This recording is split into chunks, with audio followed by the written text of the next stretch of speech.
Hello everyone, I'm Bridget Casey and I'm so excited to be here for the Altenew January 2024 release video hop. Lots of great goodies in this release. I'm going to get started. I'm using the Pansies layering die set, which is the Craft a Flower for the month. And I'm so excited to be using this set. I absolutely love this set. In this set, the two florals are grouped together, the flower centers are grouped together, and the leaves are grouped together. I'm going to go ahead and show you the inks we're going to use, which are going to be Dried Petals, Forest Trail, and I'm going to use Oolong Tea from the Wood Warbler, which I love that name, one of my favorite names of an ink family we have. And I just can't get enough of these inks. They're so beautiful. So I'm using my Ultra Sticky Mat and I'm going to lay out my flowers on there and begin with Pink Crystal from the Dried Petals set. I'm going to do all 4 colors and I'm using a mini ink blending tool and I'm starting in the center and I'm blending out.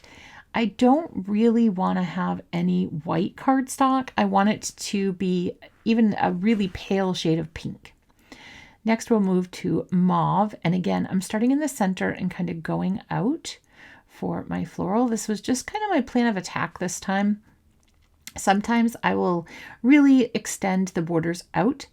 Now we're on Berrylicious, meaning that I will blend further into the individual pieces of the flower. And I'm kind of staying close to the center. And Acai Berry, and I'm just going along the edge as best I can. It's so pretty and I want to use so much of it, but I'm trying to contain myself. And then I'm coming back in very carefully because I can pick up the Acai Berry and I'm blending the lighter pink on the edges to make sure all of my pieces have that light pink appearance and I don't see any white. So I've gone ahead and I've cleaned my mat and now we're bringing over the diamond pieces and we'll go through the same process with the same inks. So again, we start with Pink Crystal and we go through the Acai Berry. I'm going to blend so that I don't see any white of my cardstock left, but I'm starting in the center of the pieces or at the base of the piece, whichever, because the bow tie looking piece has a center and the other ones have bases. And I am blending out with all 4 colors and we're up to Berrylicious on this piece. And you could bring it up and extend it on one side of the petal even further. I was just trying something different this time. For me anyways. So then again, I'm coming back in with that first ink, but be careful because on my bow tie piece, I do pick up some of the Acai Berry and you can see it right there. It smudges a little bit over, but we're going with it. We're just going to embrace it and just love.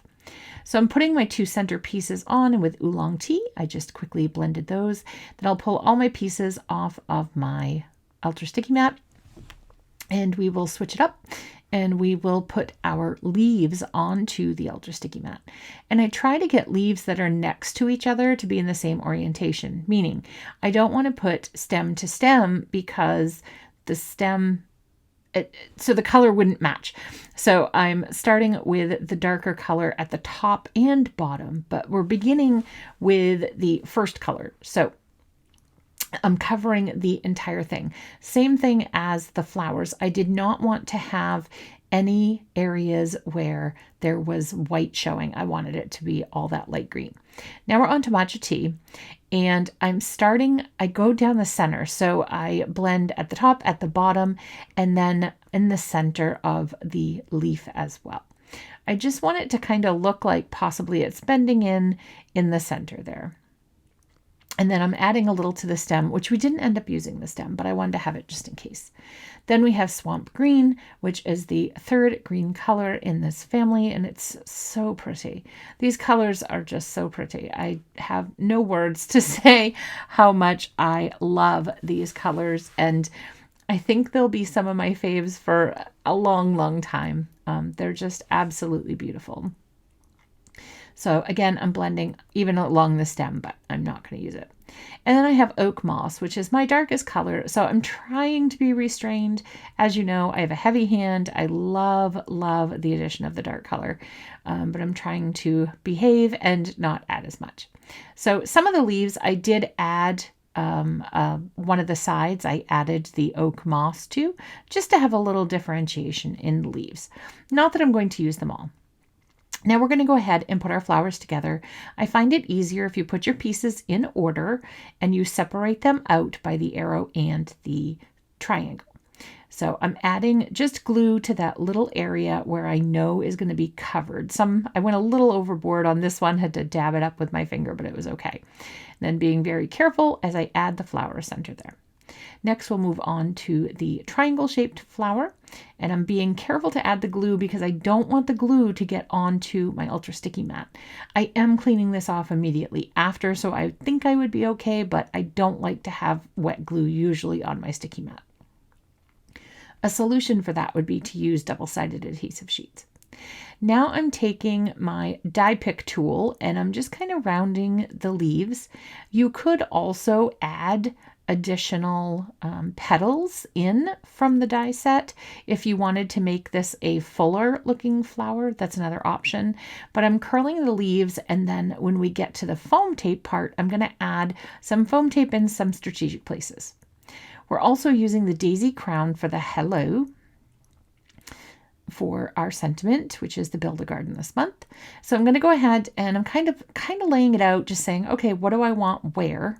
So I'm getting these into place, and I do like that layout, so we're going to go with that, and I'm keeping that in mind. I did stick my top flower down, and now I'm starting to add strategic pieces of foam tape, and by strategic, I mean I'm putting it under there, and then I'm curling the petal a little and then adhering the foam tape.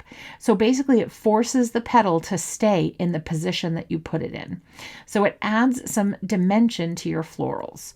Now, I would recommend using a foam mailer or hand carrying a card like this. So I've got both of the florals into place. Now I'm going to start adding my leaves, as you can see there. I do kind of move these around and I'm just having a play. Then I decided I wanted to add more dimension to the floral on the bottom because I really had not added additional foam tape. And then back to the leaves. This is how I craft. I kind of jump around, and whatever speaks to me in that moment, that's where I go. I didn't like the layout I was heading for with the leaves, and I thought, ooh, I could double them up. So that's what I ended up going with, and I really, really liked it. I loved how the layout came out. I was super, super happy with it. So at this point, I decided I was going to go ahead and add some glue to my leaves. I just like to pick it up, I hold them in place, and then I stick glue, or sometimes I stick it over the leaf like there because I know another will cover it. And that way I don't have to move my arrangement, and I don't have to worry about it not being in the exact place that I wanted it. Now we're going to go ahead and add some antique gold of the metallic sprays that we have. And I'm adding it from the top left to the bottom right. It is getting on the flowers. I don't hate that. I kind of love it. Then we pop our sentiment and our card is finished. I hope you guys enjoyed having a look at this Pansy Craft a Flower layering set. I enjoyed creating with it. And don't forget to visit the other stops on the hop for more inspiration. Until next time, my crafty friends, happy crafting.